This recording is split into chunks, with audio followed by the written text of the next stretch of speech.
খেয়াল করতে হবে বার কাউন্সিলের সদস্যরা নির্বাচিত হন কিন্তু তাদের দায়িত্ব কেউ একজন অ্যাডভোকেট হয়ে যাবে তার পর থেকে। অ্যাডভোকেট হওয়ার আগ পর্যন্ত যে কাজটি সেটি কিন্তু বার কাউন্সিলের সাধারণ সদস্যদের কাজ না। লিখিত পরীক্ষার পরে সবাই দলে দলে আসে, স্যার আপনি বললে হয়ে যাবে, আপনি বলে। তাদের সম্পর্কে আমার একটাই মাত্র কথা, দেখেন আমি বলার প্রথম কথা না, প্রথম কথা হচ্ছে যে তাহলে যদি এমন যদি টপ 200-300-কে আমরা একটা নির্দিষ্ট মেয়াদ পর্যন্ত তাদেরকে ইনসেন্টিভ দেবো। কারণ আমাদের অভিজ্ঞতা বলে যে কোনো একজন ব্যক্তি এই প্রফেশনে কমপক্ষে 3 থেকে 5 বছরের মধ্যে সে একটা স্বাবলম্বী হতে পারে। এই চ্যালেঞ্জটা গ্রহণ করতে পারে নাই বলেই আমাদের অধিকাংশ মেধাবী আইনজীবীরা, তরুণরা এই প্রফেশনে থাকছে না। কেন একজন শিক্ষার্থীকে বলতে হবে যে আমার ফলটা এইভাবে করা হয়নি কেন? তাহলে আমাদের মধ্যে কি এমন কোনো ব্যর্থতা কিংবা আমাদের কি এমন কোনো অসচেতনতা কিংবা আমাদের মধ্যে কি এমন কোনো স্বার্থের দ্বন্দ্বের কারণে এই আইনজীবী কিংবা তরুণরা যারা আমাদের কাছে দাবি করতে বাধ্য হচ্ছে, কেন তারা বার কাউন্সিলের সামনে দিনের পর দিন তারা প্ল্যাকার্ড নিয়ে ওয়েট করবে? কেন তারা বিচারপতিদের যাওয়ার সামনে বিচারপতির কাছে শুয়ে পড়বে? কেন আমার রুমের সামনে এসে শত শত আইনজীবী এসে আমার কাছে দাবি করবে যে আমাদের এটা করে? তার মানে প্রতিষ্ঠানগতভাবে প্রতিষ্ঠানকে যেভাবে পরিচালনা করলে এই তরুণ আইনজীবীদের, আমার চেম্বারের সামনে অনেক সময় ক্লায়েন্ট এসে বসে থাকে 1 ঘন্টা আধা ঘন্টা, মনে করে গ্রাম থেকে যারা আমাকে সরাসরি চেনে না জানে না, অনেকক্ষণ বসে থাকে।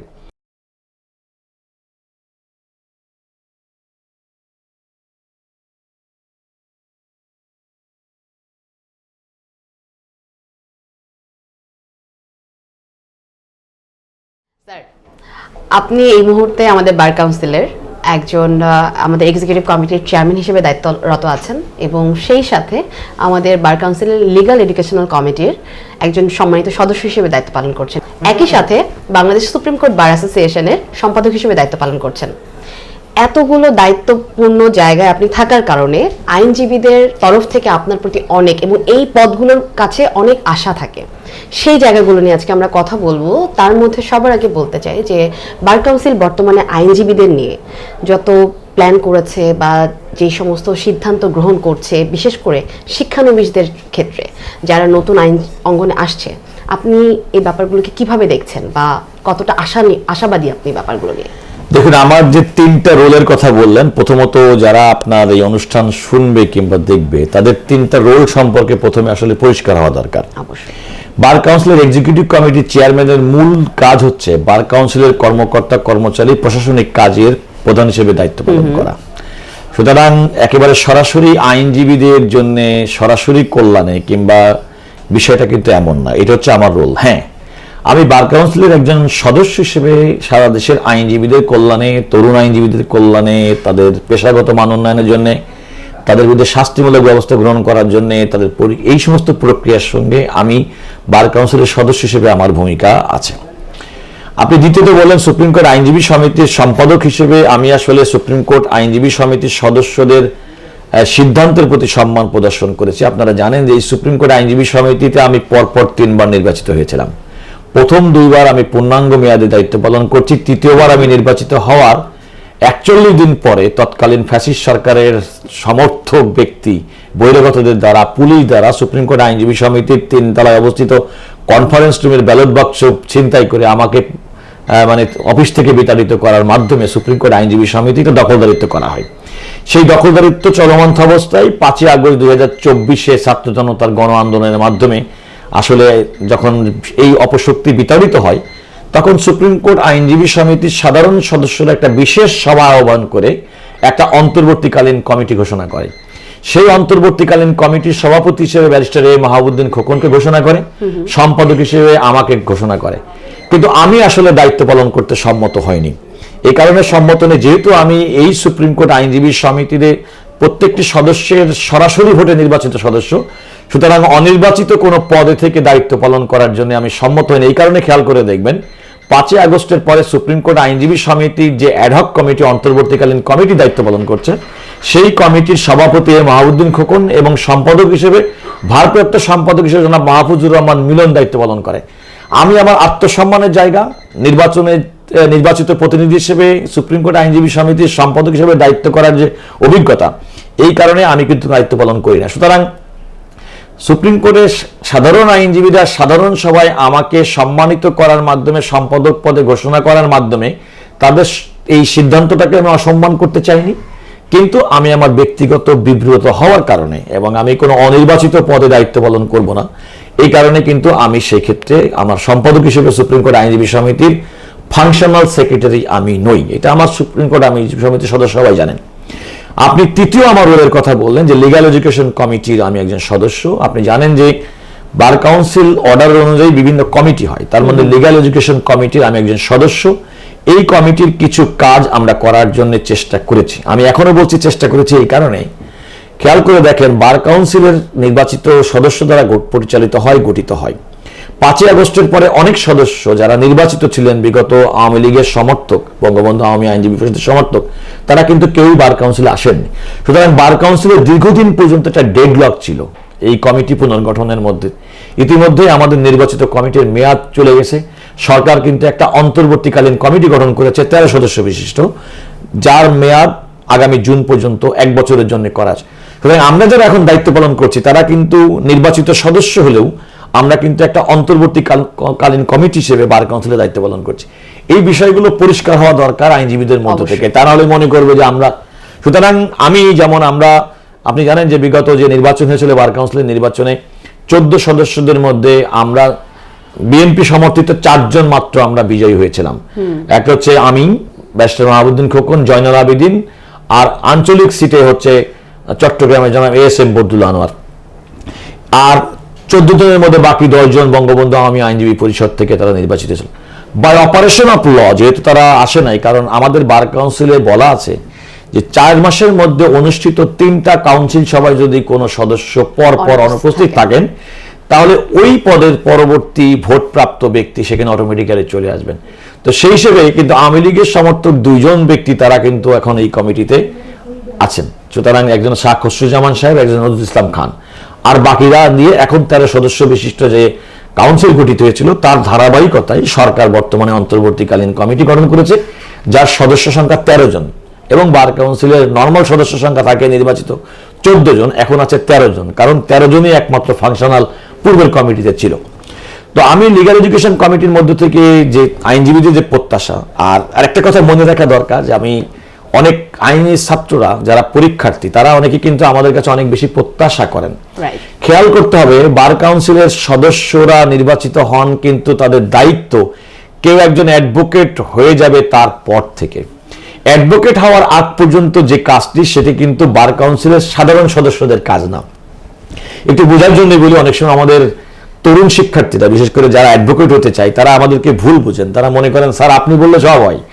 এই যে একটা সাইকোলজি, সেখানে আমি বোঝানোর চেষ্টা করি যে দেখেন বার কাউন্সিলের নিম্ন আদালতের পরীক্ষা নেওয়া, তাদের অ্যাডভোকেট তৈরি করার প্রক্রিয়াটা বার কাউন্সিলের অধীনে, আদেশের অধীনে একটা এনরোলমেন্ট কমিটি দ্বারা পরিচালিত হয়। বার কাউন্সিল সদস্য হিসেবে আইন শিক্ষার্থী বিশেষ করে যারা অ্যাডভোকেট হতে চান তাদের একটা সাধারণ ধারণা হচ্ছে যে কাউন্সিলের সদস্যরা সবকিছু করতে পারেন। আমার কাছে অনেকে এসে অ্যাপ্রোচ করেন স্যার আপনি বললে হবে। বিশেষ করে অতি সম্প্রতি বার কাউন্সিলের এমসিকিউ পরীক্ষা, লিখিত পরীক্ষা নিয়ে যে মানে ডেডলক আমি বলবো যেটা তৈরি হয়েছে, সেটা নিয়ে অনেকের প্রত্যাশা যে আমরা বললেই কিছু হয়। এটা অনেক সময় মনে করে আমার সঙ্গে মানুষের সঙ্গে, যেহেতু আমি খুব পাবলিক স্পিরিটেড পারসন এবং সবাই মানে তরুণ শিক্ষার্থী অনেকের সঙ্গে, সুতরাং তারা মনে করে আমি কিছু বললে হয়। প্রথম কথা তাদের সম্পর্কে আমার একটাই মাত্র কথা যে দেখেন আইনজীবী তালিকাভুক্ত করা কিংবা হাইকোর্ট পারমিশনের পরীক্ষাটা সম্পূর্ণভাবে নিয়ন্ত্রিত হয় বাংলাদেশ বার কাউন্সিল আদেশের অধীনে একটা এনরোলমেন্ট কমিটি দ্বারা। যেই কমিটির প্রধান হচ্ছে বাংলাদেশের প্রধান বিচারপতি কর্তৃক আপিল বিভাগের একজন মাননীয় বিচারপতি, প্রধান বিচারপতি কর্তৃক হাইকোর্ট বিভাগের 2 জন মাননীয় বিচারপতি, পদাধিকার বলে বাংলাদেশের অ্যাটর্নি জেনারেল এবং কাউন্সিল সদস্যদের মধ্যে থেকে একজন সদস্য, যেখানে বর্তমানে দায়িত্ব পালন করছে বার কাউন্সিলের ভাইস চেয়ারম্যান জনাব জয়নুল আবেদিন। এই কমিটির ফাংশনটা সম্পূর্ণ স্বতন্ত্র এবং স্বাধীন। এখানে কাউন্সিল সদস্যদের কোনো ভূমিকা নেই। আর আমি নিজে ব্যক্তিগতভাবে যেখানে আমার কোনো রোল নেই সেই জায়গায় আমি ইনফিল্ট্রেট করতে চাই না। এই জন্য এই বার কাউন্সিল পরীক্ষার সময় আমি এক্সিকিউটিভ কমিটির চেয়ারম্যান হিসেবে আমার রুমে থাকি, কখনো কখনো বিচারপতি যারা যান পরীক্ষার্থীদের সঙ্গে সাক্ষাৎ করি ইন্টারভিউর সঙ্গে, কিন্তু সেটা কিন্তু আমার ওই এক্সিকিউটিভ কমিটির চেয়ারম্যানের রোল হিসেবে, নট দ্যাট যে আমি এনরোলমেন্ট কমিটির কোনো পার্ট হিসেবে না। তো সুতরাং আইনজীবীদের, আইন শিক্ষার্থীদের মধ্যে বিশেষ করে এই অতি সাম্প্রতিক এই লিখিত পরীক্ষার পরে সবাই দলে দলে আসে, স্যার আপনি বললে হয়ে যাবে, আপনি বলে। তাদের সম্পর্কে আমার একটাই মাত্র কথা, দেখেন আমি বলার প্রথম কথা হচ্ছে যে এই যে ক্ষেত্রে আমার কোনো দায়িত্ব নেই, ভূমিকা নেই, সেখানে আমি আগ বাড়িয়ে মাথা বাড়িয়ে দায়িত্ব পালন করব না, এটা স্বতন্ত্রভাবে। আর এখানে 3 জন মাননীয় বিচারপতি আছেন, দায়িত্বশীল হিসেবে আমাদের জয়নাল আবেদিন স্যার আছেন, ভাইস চেয়ারম্যান আছেন, অ্যাটর্নি জেনারেল আছেন।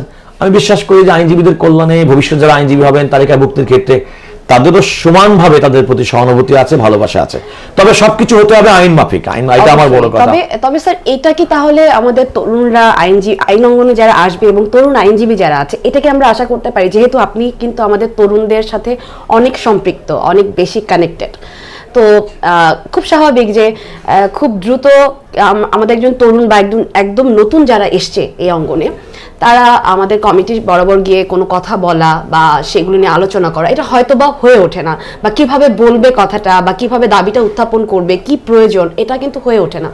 কিন্তু আপনারা যারা আছেন, বিশেষ করে আপনার মতো যারা আছেন, তারা কি স্যার আমাদের তরুণদের এই প্রফেশনাল এটিকেট, ম্যানার, তাদের প্রফেশনাল লাইফটা স্মুথ হওয়ার জন্য, কারণ আমাদের প্রফেশনটা খুবই স্ট্রাগলিং একটা প্রফেশন, বিশেষ করে একদম জুনিয়র অবস্থায়, মানে এটা তো অন্যান্য অনেক প্রফেশনে মনে করে যে সবাই বলে এটা এলিট প্রফেশন, বাট এটার স্টার্টিংটা এত হার্ড থাকে, সেটা আপনি আমাদের থেকে অনেক ভালো জানেন স্যার। তো সেই জায়গাগুলো থেকে কি আমরা একটা এক্সপেক্ট করতে পারি, বা তরুণরা কি এটা এক্সপেক্ট করতে পারে যে আপনারা এরকম পদক্ষেপগুলো কি করলে, যুগের সাথে তাল মিলিয়ে কি করলে তাদের পথ চলাটা অনেক স্মুথ হবে, তারা ম্যানার, এটিকেটস থেকে শুরু করে সিনিয়র জুনিয়রের যে রিলেশনের একটা এটিকেটস থাকে, সব কিছুকে কীভাবে সামনে আগানো যায়, তাদের স্কিল ডেভেলপের জন্য তাদেরকে বার কাউন্সিল থেকে যদি কোনো ট্রেনিং দেওয়া হয়, সেগুলো যদি আপনারা স্যারদেরকে বলেন, বা লিগাল এডুকেশনাল কমিটির কাছে আপনি যেহেতু একজন সদস্য আছেন, তো আপনারা যদি এগুলো উত্থাপন করেন, এই ব্যাপারগুলোকে নিয়ে কি আশা রাখা যায় স্যার?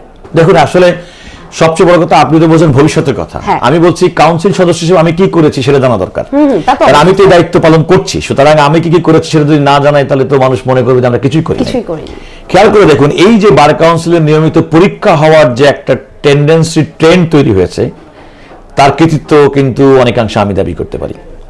কাউন্সিল সবাই প্রথম দিকে আমরা আসার পর থেকে পুনর্গঠিত কাউন্সিলের মধ্যে নিয়মিত পরীক্ষা গ্রহণ করতে হবে, এই সিদ্ধান্ত কাউন্সিলের পক্ষ থেকে এনরোলমেন্ট কমিটির কাছে কমিউনিকেট করা হয়েছে, এবং সেই অনুযায়ী কিন্তু আপনারা দেখেন দ্রুততম সময়ের মধ্যে কিন্তু পরীক্ষা, এবছর পরীক্ষা ডিসেম্বরে হলো না, যেটা 28শে ডিসেম্বর তারিখ ছিল, কিন্তু 1 বছরের 2টা পরীক্ষা নেওয়ার প্রক্রিয়া কিন্তু আমরা শুরু করেছি।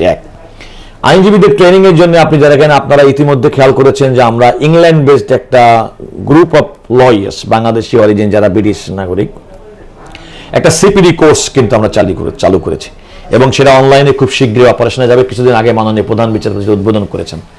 আমাদের বার কাউন্সিলে যে একটা নিয়মিত প্রকাশনা ছিল, যেটা মাঝখানে বন্ধ হয়ে গেছে, বিএলডি, বাংলাদেশ ল ডিসিশনস, সেগুলো কিন্তু এখন অনলাইন করার জন্য আমরা কিন্তু একটা কোম্পানিকে তারা দিয়েছি, অর্থাৎ লেক্সিস নেক্সিস, মানুপাত্রা, অনলাইন যে সমস্ত আমাদের ল রিসার্চ ইঞ্জিনগুলো আছে, সেম জিনিস কিন্তু আমরা কিন্তু বার কাউন্সিলের পক্ষ থেকে করার জন্য করেছি। আরেকটা কথা হচ্ছে মেধাবীদেরকে অ্যাট্রাক্ট করার জন্য আমি সবসময়, আমার নির্বাচনী একটা অঙ্গীকার ছিল, এই প্রফেশনটা নোবেল প্রফেশন, কিন্তু শুরুতেই একটা তরুণ আইনজীবীর যে স্ট্রাগলটা করতে হয়, সেই স্ট্রাগল থেকে করার জন্য এবং মেধাবীদেরকে এখানে আকৃষ্ট করার জন্য আমি কতগুলো সুনির্দিষ্ট প্রস্তাবের কথা বার কাউন্সিলে বলেছি। তার মধ্যে একটা হতে পারে যে, যেমন আমাদের পরীক্ষা পদ্ধতি যদি আমরা একেবারে স্বচ্ছ করতে পারি, তাহলে যদি আমরা টপ 200-300-কে আমরা একটা নির্দিষ্ট মেয়াদ পর্যন্ত তাদেরকে ইনসেন্টিভ দেব। কারণ আমাদের অভিজ্ঞতা বলে যে কোনো একজন ব্যক্তি এই প্রফেশনে কমপক্ষে 3 থেকে 5 বছরের মধ্যে সে একটা স্বাবলম্বী হতে পারে। তো আমরা যদি 3 বছর পর্যন্ত তাদের ইনসেন্টিভ দিই, যদি আমরা এমনটি করতে পারি যে এই 3 বছর পর্যন্ত তাদেরকে আমরা একটা ফাইন্যান্সিয়াল ব্যাকআপ দেব, একটা মানুষের চলার জন্য যে পরিমাণ, কিংবা সহজ শর্ত ঋণ দেব, যে দেশে প্রফেশনে প্রতিষ্ঠিত হওয়ার পরে সেটা রিপে করবে, তাহলে কিন্তু এই ব্রেন ড্রেনটা হবে না। আমি অত্যন্ত দুর্ভাগ্যজনকভাবে যে শুধুমাত্র পেশার শুরুতে আর্থিক যে টানাপোড়েন, এই চ্যালেঞ্জটা গ্রহণ করতে পারে নাই বলেই আমাদের অধিকাংশ মেধাবী আইনজীবীরা, তরুণরা এই প্রফেশনে থাকছে না। আরেকটা কথা হচ্ছে যে আমাদের আরেকটা খেয়াল রাখতে হবে যে আমাদের কিন্তু এই প্রফেশনে যারা আসছে, তারা বিভিন্ন ব্যাকগ্রাউন্ড থেকে আসছে। যেমন একটা সময় ছিল, যেমন পাবলিক ইউনিভার্সিটি, কয়েকটা পাবলিক ইউনিভার্সিটি ছিল, ঢাকা ইউনিভার্সিটি, রাজশাহী ইউনিভার্সিটি, এর অনেক পরে চিটাগাং ইউনিভার্সিটি, এর বাইরে ছিল কিন্তু বিভিন্ন ল কলেজগুলো, সান্ধ্যকালীন ল কলেজগুলো। এখন প্রাইভেট ইউনিভার্সিটি, কিছু তখনও ছিল, কিছু ব্যারিস্টার ইউকে কোয়ালিফাইড ছিল। তো এখনকার খেয়াল করে দেখেন, এখন অনেকগুলো পাবলিক ইউনিভার্সিটি, অধিকাংশ পাবলিক ইউনিভার্সিটি আছে, অধিকাংশ প্রাইভেট ইউনিভার্সিটিতে ল আছে, ল কলেজগুলো, নাইট কলেজগুলো, সেগুলো কলেজ আছে। বিদেশি ডিগ্রিধারী, ইউকে ডিগ্রিধারী যারা অনেকে আছে না, ব্যারিস্টাররা আছে, নিউজিল্যান্ড, অস্ট্রেলিয়া থেকে আসছে। সুতরাং এই প্রফেশনে বিভিন্ন ব্যাকগ্রাউন্ডের ল গ্রাজুয়েটরা কিন্তু এখানে আসছে। ফলে কি হচ্ছে, ধরেন ইউকেতে যে ছেলেটি প্রফেশনালি দীর্ঘদিন পর্যন্ত ইউকে ল পড়াশোনা করে সে ব্যারিস্টার হলো, ওখানে কিন্তু তারা প্রফেশনাল কোর্স করছে, তাকে কিন্তু আবারও এসে বাংলাদেশের প্রক্রিয়ার মধ্যে কিন্তু তাকে ইনভলভ হতে হচ্ছে। সুতরাং এই সমস্ত ছাত্ররা যারা বিদেশে পড়াশোনা করে, ধরে নেওয়া হয় তারা অনেক মেধাবী হয়, তারা হয়তো নইলে বিদেশের মতো জায়গায় পড়াশোনা তারা কোপ আপ করতে পারতো না, কিন্তু তাদের জন্য কিন্তু আমরা সেফ প্লেস কিন্তু আমরা বার কাউন্সিলে দিতে পারছি না। না দেওয়ার কারণে তারা কিন্তু শুরুতেই হয় তারা অ্যাডভোকেট হচ্ছে না, এই প্রফেশনে আসছে না, না হলে তারা কর্পোরেট জগতে অন্যান্য জব করছে। ধরেন কোনো কারণে একটা কর্পোরেট জবে যদি কোনো কারণে একটা ইউকে কোয়ালিফাইড ব্যারিস্টার কিংবা গ্রাজুয়েট যদি কোনো কারণে 3 লাখ 5 লাখ টাকা জীবনের শুরুতে বেতন পায়, সে কেন আপনার এই কষ্ট করে আপনার সিনিয়র 500 টাকা দেবে এই কারণে প্রতিদিন তো আসবে? সুতরাং তাদের জন্য একটা সেফ প্লেস আমাদেরকে করতে হবে। আমাদের গত বার কাউন্সিল সবাই এই বিষয়টি আলোচনা হয়েছে। আমি প্রথম থেকেই বলে আসছি যে দেখেন, আমাদের মেধাবীদেরকে অ্যাট্রাক্ট করার জন্য নানা রকম কর্মসূচি নিতে হবে। আমি এ কথা বলছেন যে দেখেন, একটা হচ্ছে পোস্ট অ্যাডভোকেট আপনার তাদের ট্রেনিং, আমরা যখন অ্যাডভোকেট হয়ে যাবে তাদেরকে ট্রেনিং দেবো। যেমন এর আগে কন্টিনিউইং লিগ্যাল এডুকেশন আগে ছিল, লেটি ছিল আমাদের এক সময়, সেগুলো কিন্তু বন্ধ হয়ে গেছে। এগুলো আমরা বন্ধ করিনি, কিন্তু দীর্ঘদিন যেমন বন্ধ হয়েছে, সেগুলো চালু করার জন্য আমরা ব্যবস্থা গ্রহণ করছি। তবে সবচেয়ে বড় কথা যে ধরেন যে সমস্ত ইনসেন্টিভ, যে সুযোগ সুবিধা যেগুলো দরকার, আমরা সবাই আমাদের মধ্যে থেকেই অনেক সময় আত্মসমালোচনা করতে হয় যে আমরা প্রতিষ্ঠানকে এগিয়ে নেওয়ার জন্য যে ধরনের আমাদের মেন্টালিটি, আমাদের সাইকোলজিক্যাল, আমাদের ইন্টেলেকচুয়াল লেভেল, আমাদের সবার মধ্যে সেই জিনিসটা আমরা সবাই ধারণ করতে পারি না। তো আপনি আমি যেমন বললাম যে আমাদের প্রফেশনে যখন ভিন্ন ভিন্ন ব্যাকগ্রাউন্ডের লোকজন যেমন আসে, ব্যাকগ্রাউন্ডের লোকজন এই প্রফেশনে যখন অ্যাকুমুলেট হচ্ছে, তেমনি আমাদের মধ্যেও আছে। সুতরাং আমি একটা কোনো কাজ করতে গেলে সবার যদি ওই ইন্টেলেকচুয়াল লেভেলটা যদি সেম না হয়, তাহলে কিন্তু আপনি এই কাজগুলো সহজ করতে পারবেন না। তবে হ্যাঁ, আমরা বর্তমানে যারা আছি, আমরা যে কোনো প্রস্তাব নিলে আমাদের যে বর্তমানে যে অ্যাটর্নি জেনারেল সাহেব আছেন, আমাদের কাউন্সিলের চেয়ারম্যান, অত্যন্ত পজিটিভভাবে এগুলো নেন। কারণ সিপিডি চালু করা, আমাদের বিএলডিকে অনলাইন করা, এবং আরো একটা ব্যাপার হচ্ছে আইনজীবীদের সুবিধার জন্য অনেক আইনজীবী মারা যেত, তাদের পরিবারের সদস্যরা টাকা পেত না, অর্থকড়ি পেত না। আবারও আমি বলতে বাধ্য হচ্ছি যে বার কাউন্সিলের মূল কাজ কিন্তু আইনজীবীদের স্বার্থ অধিকার রক্ষা করা। এনরোলমেন্টের দায়িত্বটা এনরোলমেন্ট কমিটি যাওয়ার বাইরেও অ্যাডভোকেট হওয়ার সঙ্গে তার সুবিধা, আর্থিক সুবিধা, শৃঙ্খলা, তার পেশাগত মান বজায় রাখছেন কিনা, এবং তার শাস্তিমূলক ব্যবস্থা, পুরোটা কিন্তু কাউন্সিলের কাজ। কারণ আমাদের এখানে ট্রাইব্যুনাল আছে, আমাদের একজন আইনজীবীর বিরুদ্ধে সাধারণ মানুষের যদি প্রতিকার প্রার্থনা করে, তাহলে সেটাও কিন্তু আমাদের ট্রাইব্যুনালের মাধ্যমে বিচারিক একটা প্রক্রিয়াও কিন্তু আমাদের এই বার কাউন্সিলের অর্ডারের মধ্যে আছে। সুতরাং সেটা আমাদের মূলত কাজ হচ্ছে অ্যাডভোকেট হয়ে যাওয়ার পরে কাউন্সিলের সদস্যদের কাজ।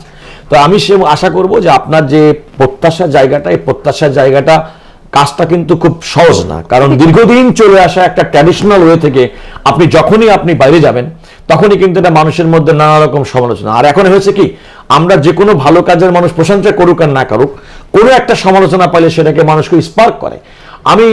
আপনি যেটা বললেন যে আপনাদের অনেক আইনজীবীদের তাদের দাবি দেওয়া কিভাবে প্রেস করবেন, কেন দাবি দেওয়া করতে হবে? আমি যদি একটা প্রতিষ্ঠানকে প্রতিষ্ঠানের মতো চলতে দিই, তাহলে দাবি দেওয়া কেন প্রয়োজন হবে? আমার কেন একজন শিক্ষার্থীর কাছে আন্দোলন করতে হবে যে তার ফল প্রকাশের জন্য? কেন একজন শিক্ষার্থীকে বলতে হবে যে আমার ফলটা এইভাবে করা হয়নি কেন? তাহলে আমাদের মধ্যে কি এমন কোনো ব্যর্থতা, কিংবা আমাদের কি এমন কোনো অসচেতনতা, কিংবা আমাদের মধ্যে কি এমন কোনো স্বার্থের দ্বন্দ্বের কারণে এই আইনজীবী কিংবা তরুণরা যারা আমাদের কাছে দাবি করতে বাধ্য হচ্ছে, কেন তারা বার কাউন্সিলের সামনে দিনের পর দিন তারা প্ল্যাকার্ড নিয়ে ওয়েট করবে? কেন তারা বিচারপতিদের যাওয়ার সামনে বিচারপতির কাছে শুয়ে পড়বে? কেন আমার রুমের সামনে এসে শত শত আইনজীবী এসে আমার কাছে দাবি করবে যে আমাদের এটা করেন? তার মানে প্রতিষ্ঠানগতভাবে প্রতিষ্ঠানকে যেভাবে পরিচালনা করলে এই তরুণ আইনজীবীদের তাদের কি বলবো, তাদের প্রত্যাশা পূরণ করতে পারতাম, আমরা নিশ্চয়ই সেভাবে অ্যাক্ট করতে পারি নাই। এবং আমি আবারও সে কথা বলতে পারি যে আমাদের কাছে মানুষের প্রত্যাশাটা কারণ বেশি। আমি ব্যক্তিগতভাবে আমার কাছে মনে করি, আমি যেহেতু সুপ্রিম কোর্ট বারের সেক্রেটারি ছিলাম, আইনজীবীদের কল্যাণের জন্য আমি সবসময় কাজ করি, আমি উচ্চকণ্ঠ, তরুণদের সঙ্গে আমার একটা আমার একটা ভালো র্যাপোর্ট আছে, সে কারণে তারা সব আমাকে চলে আসে। আমি তাদের প্রত্যেকের ফিলিংসটা বুঝি। কারণ একটা মানুষের ল পাস করার পরে তার অ্যাডভোকেট হওয়ার যে আকুতি, একটা পেশায় ঢোকার যে আকুতি, সেই চাপটা কিন্তু শুধুমাত্র তার ব্যক্তিগত না, সেই চাপটা তার পারিবারিক, তার সামাজিক অনেক কিছু। এগুলো আমি তাদের প্রত্যেকের প্রতি আমি সিম্প্যাথাইজ। এই বিবেচনা করেই নিয়মিত পরীক্ষা নেওয়ার জন্য আমি হচ্ছে তার অন্যতম প্রবক্তা, যেটা আমাদেরকে নিয়মিত পরীক্ষা নিতে হবে। তাহলে এই ফ্রাস্ট্রেশন থাকবে না, কারণ আমরা যখন পরীক্ষা দিয়েছি, আমরা যখন অ্যাডভোকেট হয়েছি, বছরের বাধ্যতামূলক 2 বার পরীক্ষা হতো। হ্যাঁ, তখন আইন শিক্ষার্থী কম ছিল, কিন্তু বার কাউন্সিল এখনো কিন্তু বার কাউন্সিলের আইনের মধ্যে কিন্তু বলা আছে যে আপনাকে এবার পরীক্ষা নিতে হবে। এমনকি সুপ্রিম কোর্টে একটা রায় আছে প্রত্যেক বছর জন্য একটা পরীক্ষা হয়। আমরা তো সেক্ষেত্রে বছরে 2টা পরীক্ষা নেওয়ার ব্যবস্থা করেছি, কিন্তু সেটাও কিন্তু প্রত্যাশা পূরণ করছে না। ওই যে আমি বললাম যে আমাদের প্রতিষ্ঠানগতভাবে আমরা প্রতিষ্ঠান পরিচালনার ক্ষেত্রে হয়তো আমাদের কাছে মানুষের যে প্রত্যাশা, সেই প্রত্যাশা আমরা পূরণ করতে পারি না আমাদের সীমাবদ্ধতার কারণে, কিংবা আমাদের কোনো কারণে আমাদের মধ্যে হয়তো এমন কোনো ল্যাচেস আছে যেটা হয়তো আমাদের তাদের প্রত্যাশা পূরণের ক্ষেত্রে আমরা অনেক ক্ষেত্রে বাধা হয়ে দাঁড়াই। তো আমি একজন বার কাউন্সিলের সদস্য হিসেবে এক্ষেত্রে ব্লেমটা আমি আমার নিজের উপরেও নিতে চাই, যে আমাদের প্রতি আইনজীবীদের কিংবা আইন শিক্ষার্থীদের যে প্রত্যাশা, সেই প্রত্যাশা আমরা সেভাবে পূরণ করতে পারি না, কিংবা আমরা যেভাবে চিন্তা করি তাদের চিন্তার সঙ্গে আমাদের মিল থাকে না। তবে আমি মনে করি একজন শিক্ষার্থী কেন, আচ্ছা বলেন তো, বার কাউন্সিল ছাড়া এরকম তো আরো অনেক প্রতিষ্ঠান আছে, কোনোদিন দেখছেন কোনো প্রতিষ্ঠানের সামনে গিয়ে আইন শিক্ষার্থীদের আন্দোলন করতে হয় পরীক্ষার জন্য, পরীক্ষা ছাড়া পাশ করার জন্য?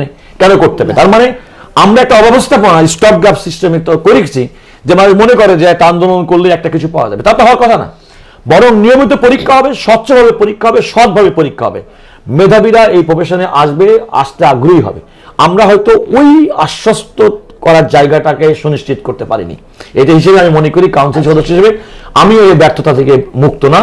তবে আমি আমার বিবেকের কাছে স্পষ্ট, আমি কাউন্সিলে যখন কথা বলি, আমি যা বিলিভ করি, আমি মনের মধ্যে যা বলি, আমি তা বলার চেষ্টা করি। আমার মধ্যে কোনো মেকি কোনো কিছু না। What I am saying in public, that I bear in my mind. যে ক্ষেত্রে আমার নিজের কোনো ভূমিকা নেই, কারণ এই এনরোলমেন্ট কমিটির পরীক্ষা নেওয়ার কমিটির আমি কোনো সদস্য নাই, আর আমি যেখানে সদস্য না সেখানে আমার কোনো ভূমিকা রাখারও কোনো সুযোগ নাই, আর আমি উপযাচক হয়ে কোনো কিছুতে ভূমিকা রাখবো না যে এই ছাত্রদেরকে আমাদের সামনে আসতে হয়। আমার প্রশ্নটা ওই জায়গায় না।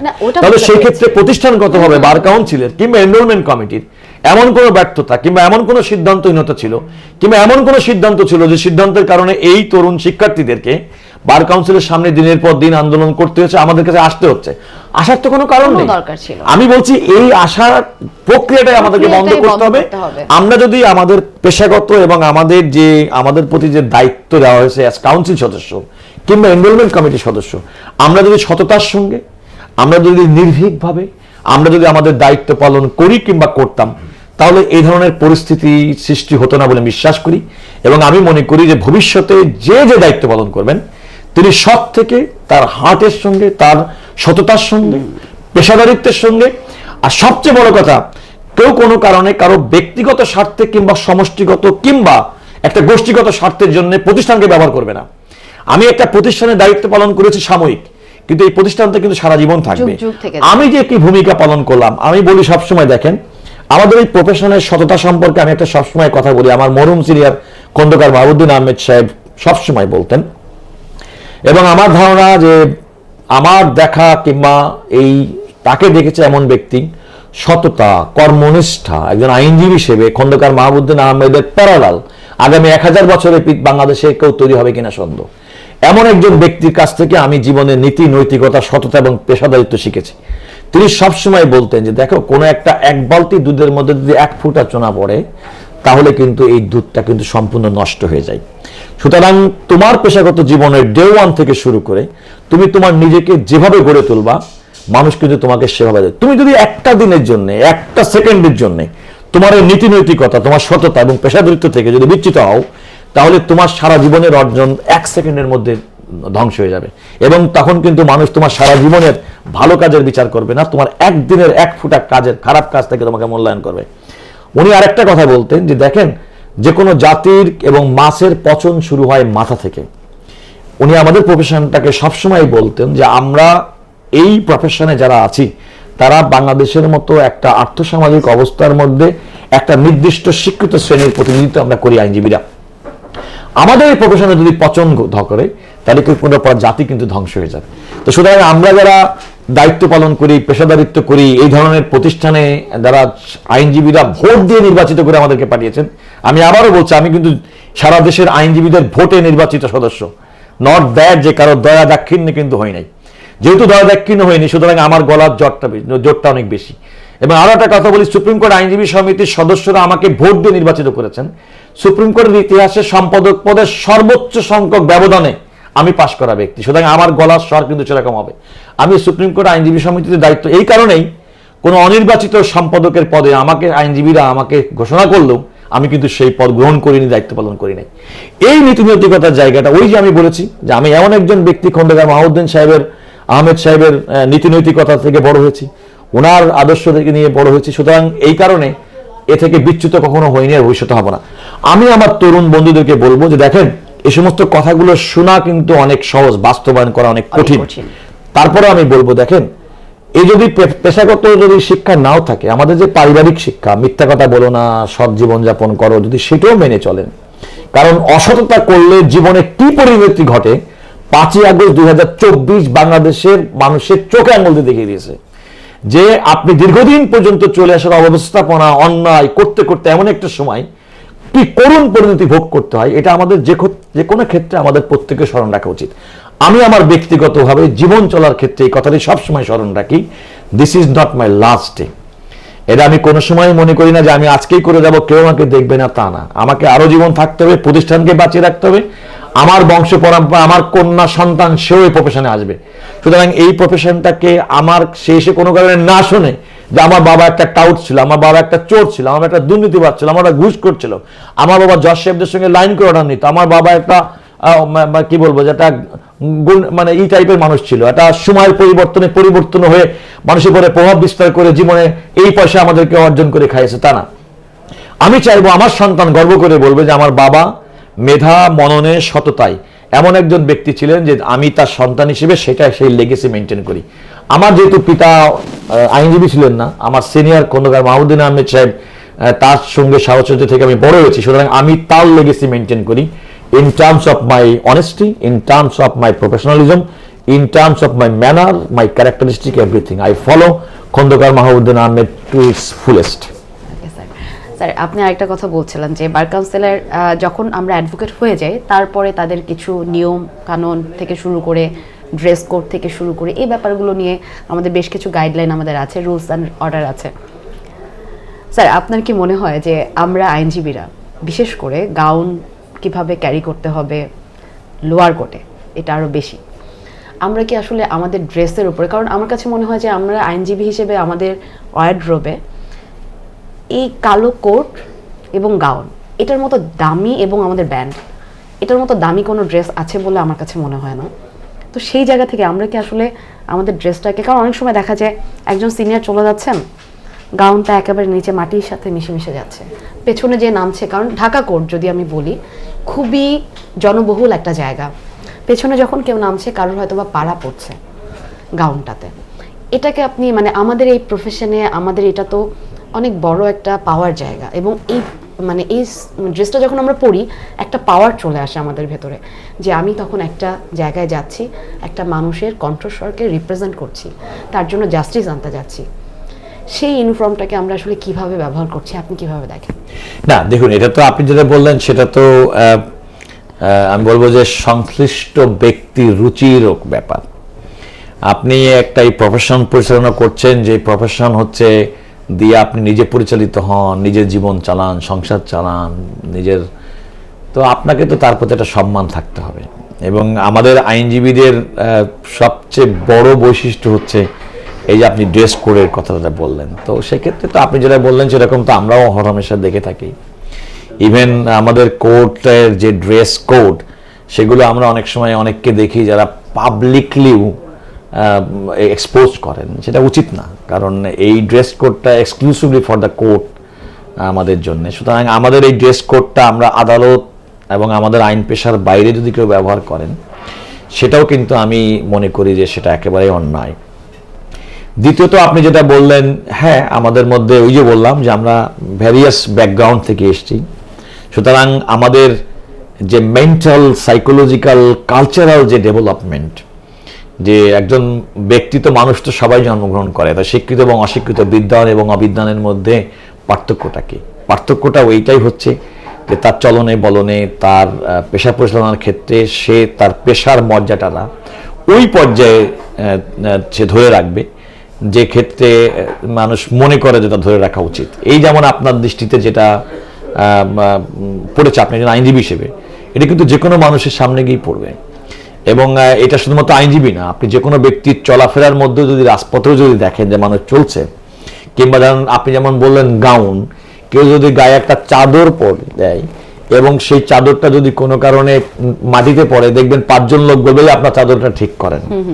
এবং আপনাদের মেয়েদের মধ্যে অনেকে উন্না পরে দেখবেন কোনো ধরনের রিক্সার কাছাকাছি গেলে মানুষ বলবে যে আপনি রিক্সাটা ঠিক করেন। এগুলো হচ্ছে কিন্তু মানুষের, তার মানে মানুষ প্রত্যাশা করে যে মানুষের স্ট্যান্ডার্ডটা ওরকম থাকবে। তা আমাদের সব আইনজীবীরা একই রকম ব্যাকগ্রাউন্ড থেকে আমরা আসি না, এটাও যেমন সত্য। তবে এই পেশার মর্যাদা রক্ষার স্বার্থে আপনি যেটা করবেন, আপনার মাধ্যমে নিশ্চয়ই অনেক আইনজীবী দেখবে। আমি তাদেরকে বলবো যে দেখেন, আমাদের পেশার সম্মান মর্যাদাটা আমাদেরকে ধরতে হবে, এটা কেউ কিন্তু আপনাকে বাইরে থেকে সাপোর্ট দেবে না। সুতরাং আমাদের কথাবার্তা, আমাদের আচরণ, আমাদের পেশাদারিত্ব, আমাদের সততা, আদালতের প্রতি আমাদের দায়িত্ব, সমাজের প্রতি আমাদের দায়বদ্ধতা, ব্যক্তি হিসেবে আমাকে নিজেকে কিভাবে গড়ে তুলবো, আমার পরিবারের প্রতি আমাদের দায়িত্ব, এই সম্মিলিতভাবেই কিন্তু আমাদের একটা আইনজীবী পেশার প্রতি সাধারণ মানুষের শ্রদ্ধা আসবে। তো সেই হিসেবে ব্যক্তি হিসেবে কিন্তু আমার একটা বিরাট বড় ভূমিকা এই প্রফেশনটাকে ডেভেলপ করার জন্য। তো যারা এই ধরনের ক্যালাস, আমি তাদেরকে বলবো যে আপনারা এ থেকে বেরিয়ে আসুন, please maintain the standard of a lawyer. এবং আপনাকে মনে করতে হবে যে you are in a very noble profession. এই নোবেল প্রফেশনের নোবেলিটি ধরে রাখার জন্য আপনার আচরণ, ড্রেস কোড, চলাফেরা সবকিছুর মধ্যে নিশ্চয়ই আপনারা সেই স্ট্যান্ডার্ডটা বজায় রাখবেন, ধরে রাখবেন, এটা আমার প্রত্যাশা। এর বাইরে আমি আর কিছু বলতে পারি না। রাইট স্যার, এখানে একটা ব্যাপার, আপনি তো বায়ার্ট ল করে এসেছেন, বাইরের দেশগুলোতে বা বায়ার্ট ল করতে গেলে লাস্টের 1 ইয়ারটা তারা ম্যানার, এটিকেটস থেকে শুরু করে প্রফেশনের অনেক কিছু শেখায়, প্র্যাকটিক্যাল অ্যান্ড থিওরিটিক্যাল, মানে প্র্যাকটিক্যাল প্রতিনিয়ত যাওয়া আসা থেকে শুরু করে সব কিছু, অনেক কিছু তাদের শেখানো হয়। স্যার, সেক্ষেত্রে আমাদের যে থিওরিটিক্যাল এডুকেশনাল সিস্টেম আমাদের দেশে ল প্রফেশনের ক্ষেত্রে যারা লতে অনার্স মাস্টার্স করছি, আপনার কি মনে হয় যে এই 4 বছর মেয়াদি আমাদের অনার্স যেই সিলেবাসটা থাকে সেখানে আমাদের প্র্যাকটিক্যাল লাইফের কিছু জিনিস ইনক্লুড করাটা খুব জরুরি হয়ে পড়েছে? না, এখন ইংল্যান্ডের কথা যেহেতু আপনি বললেন, আমি নিজেও করেছি। ইংল্যান্ডের ব্যারিস্টার, মানে কোয়ালিফাইড ব্যারিস্টার হওয়ার 2টা স্টেজ। একটা হচ্ছে academic stage, QLD qualifying law degree, সেটা নেওয়ার পরে। আর বারের যে কোর্সটা, সেটা হচ্ছে 1 বছর মেয়াদি যে কোর্স, এটা হচ্ছে মোস্টলি প্র্যাকটিক্যাল। যেমন আমরা কোর্টে যে সমস্ত কাজগুলো করতে হবে, আপনার ওরাল সাবমিশন করতে হবে, তারপর আপনার ক্রস এক্সামিনেশন, কিংবা আপনার সাক্ষী, ক্লায়েন্টের সঙ্গে কনফারেন্স করা, এই সমস্ত প্র্যাকটিক্যাল ওরিয়েন্টেড কোর্সটা হচ্ছে পরবর্তী 1 বছরের মধ্যে কার জন্য। ওখানে মেজর কোর্স হচ্ছে আপনার বিষয়টা হচ্ছে এথিক্স, যেটা আমরা ক্যাননস অফ প্রফেশনাল এটিকেট, যেটা আমাদের বার কাউন্সিলে আছে, ওটাতে কিন্তু অনেক স্টুডেন্টরা মানে এত ট্রিকি। তার মানে ওই যে আমি বললাম যে আমাদের নীতি নৈতিকতার জায়গাটাতে কত বড় স্ট্রং হইতে হবে, ওটাই কিন্তু ওখানে এই এথিক্সের উপরে দেখানো হয়। যে আপনার ওটা কিন্তু কোনো মানে কি বলবেন, যে এটা কিন্তু এমন না যে একেবারে বইয়ে খাতাপত্র লেখা, একটা সিনারিওটা যেমন ধরেন আপনি কোনো একটা ব্যক্তির মামলা করলেন, আগের দিন আপনি হাইকোর্টে তার পক্ষে একটা জামিনই করালেন, ধরেন কোন একজন ব্যক্তির জামিন করালেন, সে তার কাছ থেকে আপনি প্রফেশনাল ফিস নিয়েছেন। দেখা যাচ্ছে পরের দিন সকালবেলা ওই একই ক্লায়েন্ট আপনার বাসায় দরজা নক করে গিয়ে দেখা যাচ্ছে তার বিশাল একটা বড় একটা মাছ আপনার জন্য নিয়ে গেছে। তো এখন প্রশ্ন হচ্ছে যে এই মাছটা নেওয়া আপনি একজন আইনজীবী হিসেবে আপনার ক্লায়েন্টের কাছ থেকে, এটা নীতি নৈতিকতার দিক থেকে কতটুকু সিদ্ধ কিংবা অসিদ্ধ? 2 রকম হতে পারে। একটা মনে করতে পারে যে একটা মানুষ তার ভালোবাসার বহিঃপ্রকাশ হিসেবে, সেটা আপনাকে তাই বলবে যে আমি আপনার বহিঃপ্রকাশ কৃতজ্ঞতা হিসেবে আপনাকে এটা নিয়েছেন। তাই একজন আইনজীবী হিসেবে তো আপনি শুধুমাত্র একজন ক্লায়েন্টের কাছ থেকে আপনার বৈধ ফিস নিতে পারেন। তো আপনি বৈধ ফিস নিয়েছেন, এর বাইরে এই মাছটা যদি আপনি গ্রহণ করেন, তাহলে এই মাছ গ্রহণটাকে কি হিসেবে চিহ্নিত করা হবে? তার মানে একজন আইনজীবী তার ফিসের বাইরে অন্য কোনো তার ক্লায়েন্টের কাছ থেকে অন্য কোনো উপঢৌকন হিসেবেও নিতে পারে কি পারে না, এরকম একটি প্রশ্ন। আমি একটা সিনারিও বললাম, এখানে কিন্তু ইউকেতে কিন্তু এরকম একটা এই এথিক্সের উপরে কিন্তু কোনো অ্যাবসলিউট কিন্তু ইয়েস নো আনসার নাই। আপনাকে দেখা হবে একটা প্রসপেক্টিভ ব্যারিস্টারকে তার ইন্টেলেকচুয়াল অনেস্টির লেভেলটা জাজ করার জন্য করা হবে, যে সেটা গ্রহণ যদি না করে তার পক্ষে যেমন কথা আছে, যদি গ্রহণ করেন সেটারও একটা জাস্টিফিকেশন আছে। আপনি কিভাবে জাস্টিফাই করেন সেটা কিন্তু আলটিমেটলি বিবেচনা করা হয়। তার মানে আমি বলতে চাচ্ছি যে এথিক্সের ব্যাপারটা যেরকম ভাবে পড়াই, আমাদেরকেও এই ধরনের কোর্স নাই, বরং আমাদের পিপিলের সিস্টেম হচ্ছে মাত্র 6 মাস একজন সিনিয়রের সঙ্গে নাম কষ্ট থাকবেন, যখন ভাইবা হবে রাতারাতির মধ্যে সমস্ত খাতার মধ্যে আপনি নিয়ে শুধুমাত্র ভাইবা বোর্ডে উপস্থিত হবেন আপনার ডায়েরিটা, টিচাররা ডায়েরি খুলে দেখবেও না, নাও দেখবে, আপনি এটা চলে এবং যাবেন। ডায়েরিতে ম্যাক্সিমাম সময় আমরা কপি করে যাচ্ছি বছরের পর বছর। তার মানে প্র্যাকটিক্যাল যে বিষয়টি, সে বিষয়টি কিন্তু আমাদের এর মধ্যে আসছে না। তো আমাদের যে টোটাল পরীক্ষা সিস্টেম, আপনি যেটা বললেন প্র্যাকটিক্যাল ওরিয়েন্টেড, যেহেতু এই প্রফেশনটা একটা প্র্যাকটিক্যাল প্রফেশন, সুতরাং তো আমাদের প্র্যাকটিক্যাল কিছু বিষয় থাকা দরকার। তবে এই প্র্যাকটিক্যাল বিষয়টা হচ্ছে যে পিপিএস টাইম, যেটা 6 মান্থ, যেটা ইংল্যান্ডে 1 বছর পর্যন্ত কেউ করে তারপর ব্যারিস্টার কোয়ালিফাই করে, তো সেটা আমার মনে হয় যে এটাকে আমরা যদি একটু রিভাইজ করে যদি মোর প্র্যাকটিক্যাল ওরিয়েন্টেড করি, সেটা একটা করা দরকার। আবার ইংল্যান্ডে কিন্তু ব্যারিস্টার হলেই কিন্তু আপনি গ্যারান্টিড না, আপনি নন প্র্যাকটিসিং হতে পারেন, যে আপনি প্র্যাকটিস করেন না ওই। কিন্তু আমাদের দেশে একবার সনদ নিলেই, যেমন সনদ নেওয়ারও কোনো বয়স নাই, সেই বুড়া চাচা মুরব্বী খুরব্বী যা সবাই নিতে পারছে, আবার তরুণদের সঙ্গে প্রতিযোগিতা করতে হচ্ছে। তো এটা কোনো সিস্টেমের মধ্যে আমাদের মধ্যে ফেলতে পারি নাই। তার মধ্যে ধরেন, তো এইগুলো সিস্টেম সবকিছু করা দরকার, কিন্তু আবার দুই রকমের আর্গুমেন্ট আছে। আমি মনে করি যে আমাদের এই প্রফেশনটাকে যদি আসলেই এর যে হাইট, এবং আমরা মনে করি যে আর উন্নত বিশ্বে, আমি যেহেতু ইংল্যান্ডে পড়াশোনা করেছি, ইংল্যান্ডে ছিলাম, ওখানে লয়ারদেরকে মানুষ যে সম্মানের চোখে দেখে, এবং দুর্ভাগ্যজনকভাবে আমাদের দেশে মানুষের কাছে আইনজীবীদের সেই সম্মানটা আমরা অর্জন করতে কিংবা বজায় রাখতে পারি। যার নাই কোনো গতি সে পরে ওখানে, ওই যে আমি বললাম, ওই যে বিভিন্ন সোর্স থেকে মানুষ এসে একেবারে কোনো কিছু কাজ নাই, আছে ল পড়, দিনের বেলা কাজ করিস, অফিস করিস, সন্ধ্যের সময় ল পড়, মানে এই যে একটা সিস্টেম যেটা আমরা ইন্ট্রোডিউস করতে পারি নাই। সুতরাং আমাদের মধ্যে এটাও এখন চিন্তা করার সময় এসেছে যে আসলে ল প্রফেশনে ঢোকার সময় একটা বয়স ব্যারিয়ার করে দিতে হবে, তা নাহলে কিন্তু এই প্রফেশন থাকবে না। কারণ আপনি খেয়াল করে দেখেন, এখানে কিন্তু সিনিয়র অ্যাডভোকেটও হয় কিন্তু একটা প্রক্রিয়ার মাধ্যমে, কিন্তু একটা চুল পাকা দেখলে মনে করবেন সিনিয়র অ্যাডভোকেট, ও হয়তো দেখা যাচ্ছে এবিসিও জানে না, দুর্ভাগ্যজনকভাবে। অথচ senior advocate of the appellate division, যেখানে প্রধান বিচারপতি সহ আপিল বিভাগের সমস্ত বিচারপতিরা ইংল্যান্ডের কিংস কাউন্সিলের মতো এখানে একজনকে সিনিয়র অ্যাডভোকেট অ্যাওয়ার্ড করে। অথচ আমাদের বয়সের কারণে দাড়ি পাকা দেখলে, ওগুলো দেখলে আমরা মনে করি আল্লাহ কত বড় সিনিয়র, এবং এই কারণে কিন্তু সাধারণ ক্লায়েন্টটা ধোঁকাবাজি শিকার হয়। আর এই দেখছে চুল পাকা ইসের মধ্যে লোক আছে, বিরাট বড় জ্ঞানে জাহাজ, কিন্তু আলটিমেটলি কিছু না। আমি নিজেও এরকম অনেক ফেস করি, যেমন আমি এখানে বসে থাকি, আমার তো ধরেন বয়স অনুযায়ী মধ্য, মানে কি বলবো, যে অর্ধ সেঞ্চুরির বেশি সময় পার করলেও ন্যাচারালি আমার একটু চুল টুল একটু কম পাকছে, এই কারণে তো আমার চেম্বারের সামনে অনেক সময় ক্লায়েন্ট এসে বসে থাকে 1 ঘন্টা আধা ঘন্টা, মনে করে গ্রাম থেকে যারা আমাকে সরাসরি চেনে না, জানে না, অনেকক্ষণ বসে থাকে। বসে থাকার পরে আমার বলে, বসে আছেন কেন? কয়েক কাজল স্যারের কাছে আসছি। তো কাজল স্যার যে আমি এখানে বসে আছি চিন্তা করে না, কারণ ও ধরে আসছে যে কাজল স্যারের যে নাম শুনছি, একদম সিনিয়র অ্যাডভোকেট, মানে তার চুল পাকা হবে, বুড়া থুড়া হবে, মানে কোন রকম দাঁত পড়ে যাবে, এগুলো করবে, পান খাবে, পান চিবাবে, তো সব চিন্তা করে। এটা বাস্তবতা, মানে পুরো অ্যাডভোকেটের একটা, মানে ওই পোট্রে করে আসে, তো ওই পোট্রে করে অনেকে অপছন্দ করে, মনে করে না আমি তো যেরকম পোট্রে করে ওনাকে চিন্তা করে আসছি, উনি তো সেরকম মেলে না, চুল পাকা লোক, বয়স কম, মনে হয় তরুণ, এই বুঝিসের মধ্যে। তাই আমি বললাম, দেখেন আপনি কি শুধু ভাড়ে কাটতে আসছেন নাকি ধারে কাটতে আসেন? ধরে ধারে আসেন তাহলে এখানে আসেন, আর ভাড়ে গেলে অন্য জায়গায় যান। আমি অনেককে বলি যে আপনি কি ভাড়ের উকিল খুঁজেন নাকি ধারের উকিল খুঁজেন? আমি অনেক সময় ফান করে অনেক ক্লায়েন্টকে বলি, আমি বললাম আমার কোনো ভার নেই, তবে ধার যদি কিছু থাকে, ওই আমার সিনিয়র খন্দকার মাহমুদ্দিন আহমেদ সাহেবের কাছ থেকে যেটুকু পাইছি সেটুকু আমি কপি করার চেষ্টা করি। তো আমি বলছি যে এই সমস্ত কারণে আমাদের এই পেশাটাকে আসলে অনেক পরিশীলিত করার প্রয়োজন আছে। আপনি তরুণ যারা আসবেন তাদেরকে ট্রেনিং এর ব্যবস্থা করা থাকে। সবচেয়ে বড় কথা, এই প্রফেশনকে ভালোবাসাতে হবে। তো ভালোবাসানোর জন্য আমাদের ফাইন্যান্সিয়াল ইনসেন্টিভ দরকার। চ্যালেঞ্জগুলো মোকাবেলা করার জন্য আমাদের কাউন্সিলের কিংবা রাষ্ট্রের পক্ষ থেকে গুরুত্বপূর্ণ একটা ভূমিকা পালন করা দরকার। যেমন রাষ্ট্রেও দেখেন, আমরা মুখে মুখে বলি যে আইনজীবীরা বিচার বিভাগের অঙ্গ, পরিপূরক, বিচারক এবং আইনজীবীরা পরিপূরক, কিন্তু যারাই দায়িত্ব থাকে তারা কিন্তু আইনজীবীদেরকে কেমন একটা বৈমাত্র ভাই হিসেবে বিবেচনা করে। তারা এই সুপ্রিম কোর্টে বিবেচনা করে দেখেন, সুপ্রিম কোর্টে বিভিন্ন কোর্ট হয়, সুপ্রিম কোর্টে বিল্ডিং হচ্ছে, রেকর্ড রুম হয়, কিন্তু সুপ্রিম কোর্ট আইনজীবী সমিতির একটা ভবন হয় না। আমি এই বিদায়ী প্রধান বিচারপতিকে কয়েকবার বলেছি যে আমরা এর আগে একটা ভবন করার চেষ্টা করেছিলাম, সৈয়দ মাহমুদ হোসেন সাহেব চিফ জাস্টিস ছিলেন, রাতারাতি কাজ বন্ধ করে দিয়েছে। আমি ওদিনও বলছি প্রধান বিচারপতির কাছে, আপনি যাওয়ার আগে অন্তত আল্লাহর রাস্তে, আমি পাবলিকলি বলছি ওদিন, যে আপনি আল্লাহর রাস্তে অন্তত এই ভবনটা নির্মাণের জন্য অনুমতি দিয়ে যান।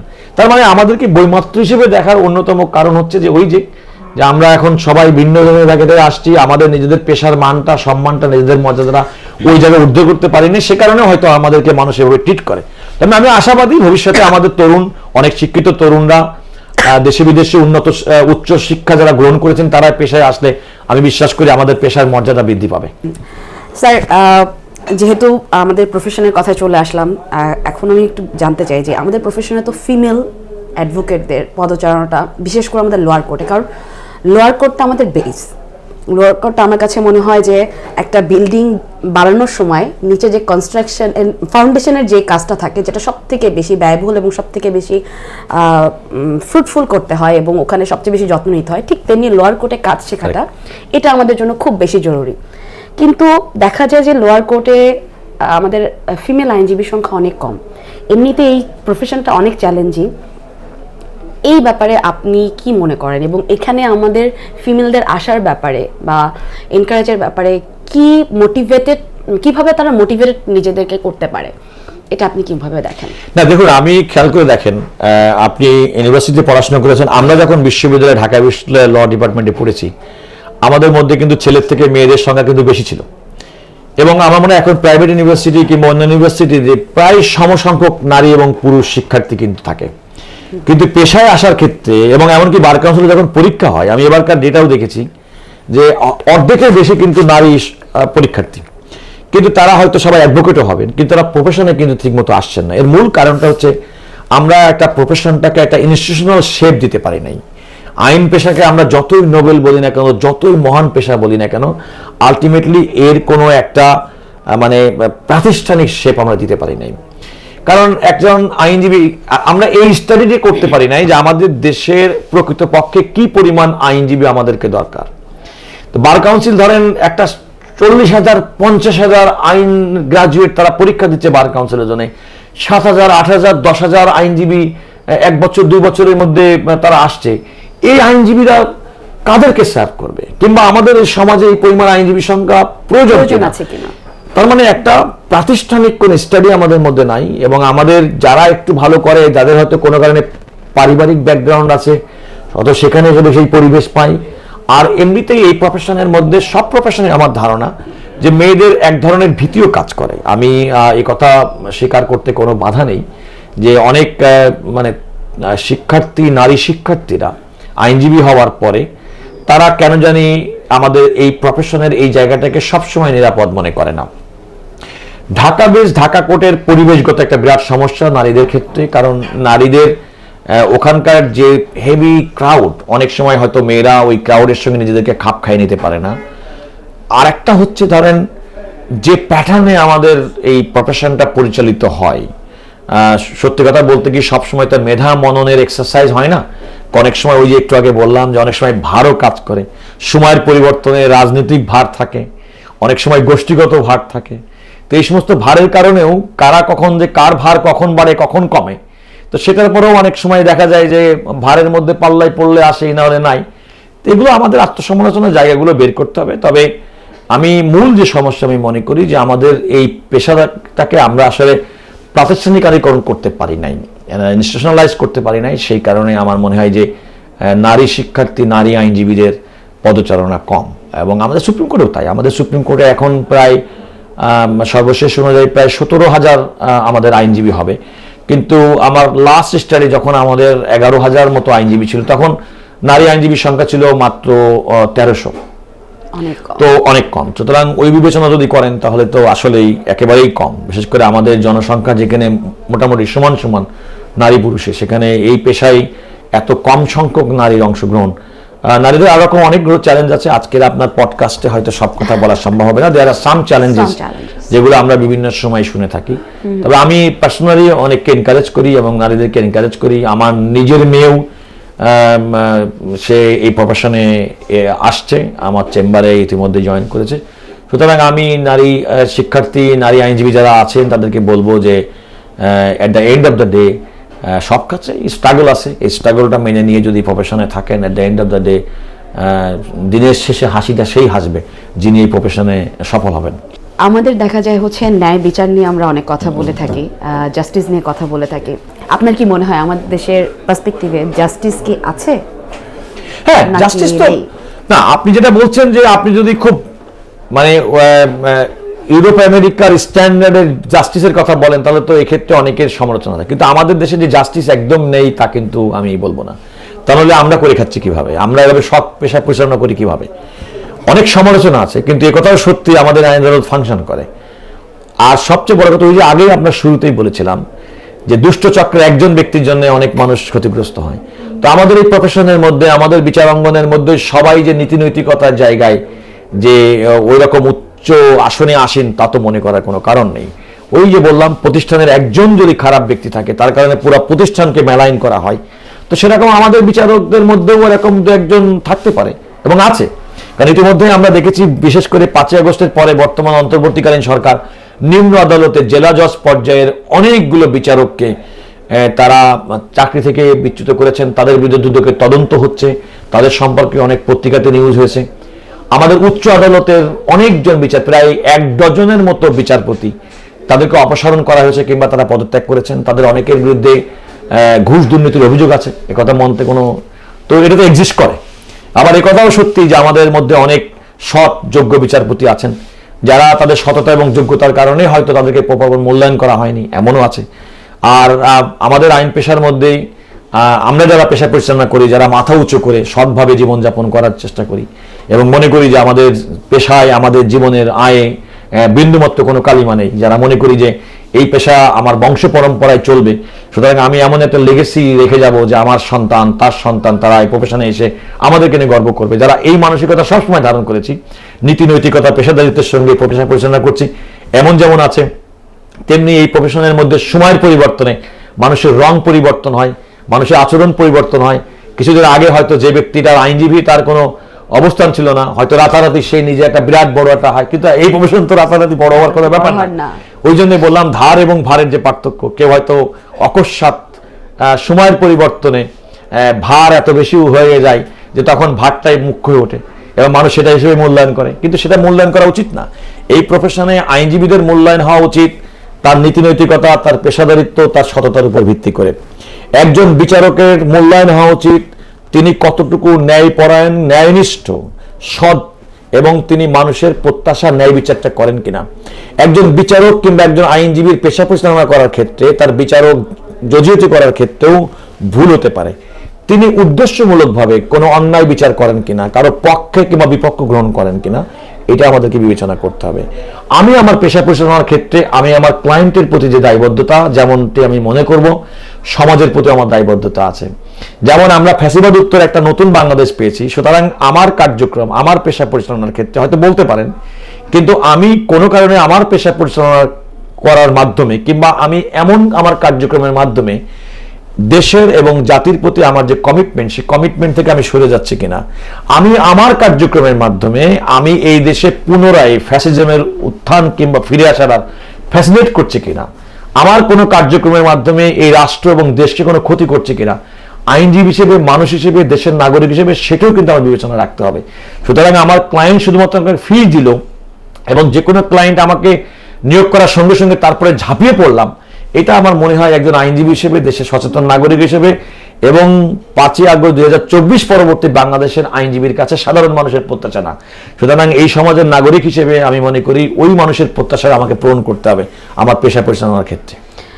সর্বশেষ কোশ্চেন করব, সেটা যেহেতু আমাদের বার বেঞ্চের কথা আসলো, তাদের যে সকল দায়িত্বের ব্যাপারগুলো আসলো, আমাদের জাজ যারা নিয়োগপ্রাপ্ত হচ্ছেন, জুডিশিয়ারিতে যারা আসছেন এবং আমাদের জাস্টিস যারা আমরা দেখে এসেছি, ছোটবেলা থেকে আমরা শুনতাম ম্যাক্সিমাম জাস্টিস আমাদের আসেন আমাদের আইন পেশাতে যারা প্র্যাকটিস করছেন সেখান থেকে আসেন। আরেকটা ব্যাপার হচ্ছে, মাঝখানে সম্ভবত 1 কি 2টা জুডিশিয়ারিতে এরকম ছিল, 1টা কি 2টা জুডিশিয়ারিতে ছিল যে আগে সনদ হবে, বার কাউন্সিলের সনদ প্রাপ্ত হবে, তারপরে হচ্ছে সে জুডিশিয়ারির জন্য পরীক্ষাতে বসতে পারবে, এরকম একটা সার্কুলার ছিল। তো আপনার কি মনে হয় যে বার বেঞ্চের সম্পর্ক প্লাস হচ্ছে একটা মামলাকে পরিপূর্ণভাবে সকল দিক বিবেচনা করার জন্য একজন জাজের কি আসলে আইন পেশাতে অ্যাডভোকেট হিসেবে বেশ কিছুদিন প্র্যাকটিস করে তারপরে ওই আসনে বসাটা যুক্তিযুক্ত, নাকি আমরা থিওরিটিক্যাল সাইড থেকে আমরা ডিরেক্টলি ওখানে চলে গেলে এটা আমাদের জন্য আমাদের জাস্টিসে অনেক ইম্প্যাক্ট ফেলছে, কি মনে করেন? না, আপনি দুইটা জিনিস খেয়াল করতে হবে। আমাদের কিন্তু নিম্ন আদালতের বিচারক নিয়োগ হয় কিন্তু জুডিশিয়াল সার্ভিস কমিশনের মাধ্যমে। ওটা তো একটা কম্পিটিটিভ এক্সাম, পাবলিক সার্ভিস কমিশনের নির্বাচনের ওই জায়গাটায় যে কম্পিটিটিভ এক্সামটাতে আমি বলছি, আমি বলি একজন বিচারককে যদি এমন কন্ডিশন ইম্পোজ করা হয়, যিনি অ্যাডভোকেট হবেন, যিনি প্র্যাকটিসিং হবেন, সুতরাং বিচার কার্যক্ষেত্রে তার জন্য সুবিধা হবে। কারণ একটা বিচার কার্য পরিচালনা করার ক্ষেত্রে একজন আইনজীবী হিসেবে তার যে প্র্যাকটিক্যাল এক্সপিরিয়েন্স, তিনি যদি বিচারক নিযুক্ত হওয়ার আগে যদি শর্ত আরোপ করা হয় এবং সেটা যদি শর্ত মানা হয়, তাহলে আমি মনে করি নিযুক্ত ব্যক্তির বিচার পরিচালনার ক্ষেত্রে এটা সহযোগিতা হবে। দ্বিতীয়ত হচ্ছে উচ্চ আদালতে নিয়োগের ক্ষেত্রে আপনি খেয়াল করে দেখবেন আমাদের যে সাংবিধানিক যে যোগ্যতা, সেই যোগ্যতার ক্ষেত্রে দুইটা শ্রেণী থেকে সুপ্রিম কোর্টের হাইকোর্ট বিভাগে বিচারপতি নিয়োগ করা হয়। একটা হচ্ছে জুডিশিয়াল ফাংশন, নিম্ন আদালতের বিচারক যারা 10 বছরের বিচারিক কার্যে আছেন, আর সুপ্রিম কোর্টের হাইকোর্ট বিভাগে 10 বছরের আইন পেশার সঙ্গে নিযুক্ত ব্যক্তিদেরকে বিচারক নিয়োগ করতে পারেন। অতি সম্প্রতি এই অন্তর্বর্তীকালীন সরকার একটি অধ্যাদেশ, বিচারক নিয়োগ অধ্যাদেশ জারি করেছে। সেখানে আরো কিছু কন্ডিশন ইম্পোজ করেছে, যেমন ন্যূনতম 45 বছর বয়স হতে হবে, তারপরে ধরেন একটা কম্পিটিটিভ একটা সিলেকশন প্রসেসের মধ্যে দিয়ে করতে হবে, ইন্টারভিউ করতে হবে, অ্যাপ্লাই করতে হবে। সেগুলো হচ্ছে additional, supplemental to constitutional provision, এবং সে অনুযায়ী কিন্তু ইতিমধ্যে একটা ব্যাচের কিন্তু অলরেডি নিয়োগ হয়েছে। তবে ওই যে আমি বললাম যে আমাদের আইনজীবীরা মেধায় এবং মননে অনেক পিছিয়ে পড়ার কারণে ট্রেন্ডটা দেখা যাচ্ছে। আগে যেমন বিচারক নিয়োগ হতো 70% আইনজীবীদের মধ্য থেকে, কারণ তখন মেধাবী ওরকমভাবে বিচারক নিয়োগের জন্য যোগ্যতা সম্পন্ন ব্যক্তি অনেক আইনজীবী ছিলেন, এবং নিম্ন আদালতের বিচারককে প্রায় 30% নিয়োগ হতো। কিন্তু এখন কিন্তু অনেকটা সমান সমান কিংবা একেবারে কাছাকাছি। তার মানে এটা আমরা আইনজীবী হিসেবে এটাও আমাদের একটা ব্যর্থতা যে আমরা আসলে মেধাবী আইনজীবী তৈরি করতে পারি নাই, যোগ্যতা সম্পন্ন আইনজীবী তৈরি করতে পারি নাই। আর তাদের ট্র্যাক রেকর্ডটা খুঁজলে দেখা যাবে ওদের পচা গন্ধ। তারা হয়তো পেশাদারিত্বের ক্ষেত্রে, সততার ক্ষেত্রে তারা ওই মানটা বজায় রাখতে পারেননি। কারণ উচ্চ আদালতের একজন বিচারক যিনি আসীন হবেন, শুধুমাত্র তার মেধা মননের পাশাপাশি তার সততাও দেখা হবে, তার আর্থিক মানে সঙ্গতি আছেন কিনা সেটাও দেওয়ার। কারণ বিচারকের সুপ্রিম কোর্টের, হাইকোর্ট বিভাগের কিংবা আপিল বিভাগের সুপ্রিম কোর্টের বিচারকরা কিন্তু শুধুমাত্র চাকরি করেন না, তারা একটা প্রাতিষ্ঠানিক পদ হোল্ড করেন। তারা বিচার কার্যে নিযুক্ত একজন ব্যক্তি, তাদের কিন্তু চাকরি না। এই চাকরি যখন না হবে, তখন ওই জায়গায় দিয়ে আপনি রাষ্ট্রের সেবার মনোভাব নিয়ে যেতে গেলে আপনাকে যে সমস্ত ব্যাকগ্রাউন্ডগুলো থাকা দরকার, সেক্ষেত্রে অনেক ক্ষেত্রে আমরা অনেক সময় অ্যাবসেন্ট দেখি। বাট আমি আবারও বলি, যে প্রক্রিয়ার মধ্যে হচ্ছে সেই প্রক্রিয়ার মাধ্যমে আমাদেরকে বেস্ট অফ দ্য বেস্ট আমাদেরকে বাছাই করতে হবে। সে উচ্চ আদালতের নিয়োগের ক্ষেত্রেই হোক না কেন, নিম্ন আদালতের ক্ষেত্রে। একটা মানুষ পরবর্তীতে কি অন্যায় করবে কিংবা কি অপরাধ করবে সেটা যেমন আমরা প্রেডিক্ট করতে পারি না, কিন্তু তার কিন্তু আমরা কিছু আজ করতে পারি। কারণ আপনি যদি একা সবসময় যদি নিচে থেকে শুরু করে যদি টাউটিং, ঘুষ, দুর্নীতি, লাইনবাজি করে যদি ওকালতি পেশা করেন, তা আপনি জজে এর চেয়ে ভালো কি করবেন? এর চেয়ে ভালো কিছু করতে পারবেন না। তো সুতরাং আপনার ডে ওয়ান থেকে আপনার দেখতে হবে যে আপনি কিভাবে নিজেকে গড়ে তুলেছেন। এবং আমি মনে করি যে বিচারক নিয়োগের ক্ষেত্রে ইতিপূর্বে যে সমস্ত বিচারক নিয়োগ হয়েছিল এই অধ্যাদেশ জারির পূর্বে, আগের দিনের প্রধান বিচারপতিরা তারা অনেক খোঁজ খবর নিয়ে, আমাদেরকে অনেক সময় সিনিয়রদের কাছে খোঁজ খবর নিয়ে একজন ব্যক্তিকে নিয়োগ দিতেন। ধন্যবাদ স্যার আমাদেরকে এতক্ষণ সময় দেওয়ার জন্য। আমরা যেটা বুঝতে পারলাম যে পুরোটাই আমাদের প্রাতিষ্ঠানিক একটা ব্যাপার। সো এই ব্যাপারটা উত্তরণ করতে আরো অনেক সময় লাগবে। আশা করছি সামনে আমরা আবারও আপনার সাথে এই ব্যাপারগুলো নিয়ে কথা বলবো স্যার। থ্যাংক ইউ, আপনাকে অসংখ্য ধন্যবাদ। এবং যারা দর্শক দেখছেন, যারা শুনছেন আমাকে, তাদের সবাইকে ধন্যবাদ। বিশেষ করে তরুণ আইন শিক্ষার্থী, তরুণ আইনজীবী, তাদের প্রতি আমার বিশেষ অনুরোধ, এই পেশা অত্যন্ত মহৎ, আপনারা চাই মহত্ব ধরে রাখবেন। আপনাদের সবাইকে অসংখ্য ধন্যবাদ। Thank you sir.